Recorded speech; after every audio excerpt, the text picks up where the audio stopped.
Hello বন্ধুরা, good afternoon.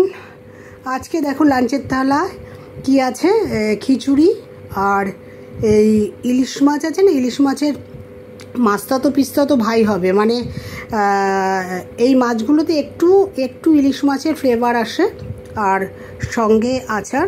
আর তোমাদের আজকে লাঞ্চ করতে করতে তোমাদের একটা কথা বলি।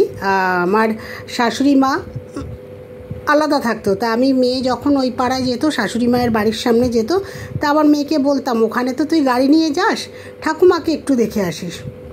ঠাকুমাকে দেখতে গেছে যথারীতি, এক কথায় দু কথায় আমার মেয়েকে ওর পিসি কামড়িয়ে দিয়েছে। কাঁদতে কাঁদতে এসছে মেয়ে, জানো, হাত দিয়ে রক্ত পড়ছে। আবার সেদিনকে আমার শাশুড়ি মা কিছুদিন আগে মারা গেল, তোমরা জানো। শাশুড়ি মা মরে যাওয়ার পরে শাশুড়ি মায়ের মেয়েই অস্থির হয়ে পড়েছে, শাশুড়ি মায়ের জায়গা বিক্রি করবে। তা যথারীতি দালালকে দিয়ে আমাদের বাড়িতে খবর দিতে পাঠালো যে আপনাকে ও কি বলবে। তা যথারীতি আমি গেছি, আমার মেয়েও সেখানে প্রেজেন্ট ছিল। আর ওর এক বান্ধবী কোথা থেকে, বলে না যেমন হাঁড়ি তেমন ঢাকনা, ওর বন্ধু একটা কোথা থেকে এসছে বান্ধবী, ও দেখছি আমার মেয়ে কথা বলছে, আমি কথা বলছি, আমাদের ভিডিও করছে।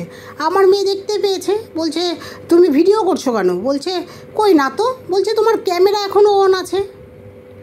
যেই মেয়েটি ভিডিও করছিল সেই মেয়েটাও বাবা মা টাকা পয়সা খরচা করে বিয়ে দিয়েছিল, স্বামীর ঘর ছেড়ে। ওর বাবার নাকি আটা ভাঙানোর ছিল, সবাই আটা চাকির মেয়ে বলে। এখন অন্য একটা ছেলের সাথে ঘুরছে। হ্যাঁ, মানে কি বলবো বন্ধুরা, মানে যেমন হাঁড়ি তেমন ঢাকনা, এই যেমন আর এর বন্ধুবান্ধবও মানে সেরকম। কোথাও দেখেছো দাদার মেয়েকে কামড়িয়ে দেয়? দাদার মেয়ে যেখানে দাদার মেয়ে সেখানে তাকে ভিডিও করছে। হ্যাঁ, এইসব পিসিদের কী করতে হয় বলো? পয়জন করে মেরে দিতে হয় না? এরম পিসি যেন কারোর ঘরে না হয়। এইটা তোমাদের সাথে শেয়ার করলাম, কেননা সব কথাই তোমাদের শেয়ার করি, সব কথাই তোমাদের জানা দরকার, তাই না? আমাদের বন্ধুরা, ফেসবুকের বন্ধুরা এমন কোনো কথা মানে জানবে না, আমি এটা পছন্দ করি না। রাখি বন্ধুরা, ভিডিওটা একটু বড় হলো, একটু কষ্ট করে দেখো।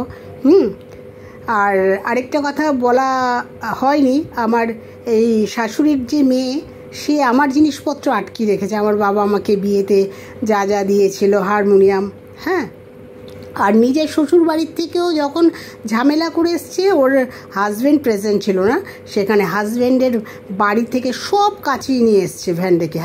হাজব্যান্ড জানতেও পারেনি, পরে জানছে যে ওর সোনা দানা ওর যেগুলো ছিল সেগুলোও সব নিয়ে এসছে। মানে এদের আর কি পরিচয় দেবো বন্ধুরা বলো?